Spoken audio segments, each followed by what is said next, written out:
Hello everyone, welcome back to the channel. In this video I'm going to walk you through how to transfer crypto from Coinbase to Bybit.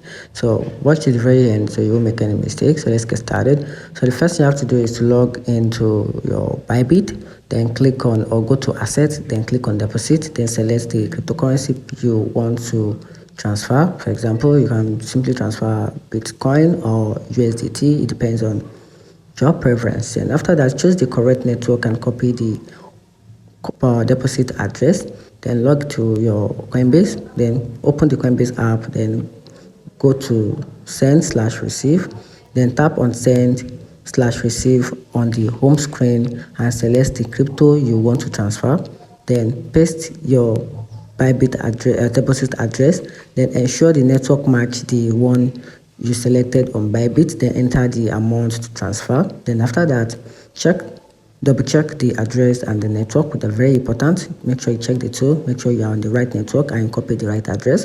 Then complete any required security check, then tap send now to confirm.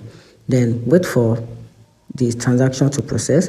Then after that, go to assets on your Bybit to confirm the balance update. And that's just a simple way and a simple step-by-step guide on how to transfer crypto from Coinbase to Bybit. Find this video helpful, turn on the notification button and follow for more content like this.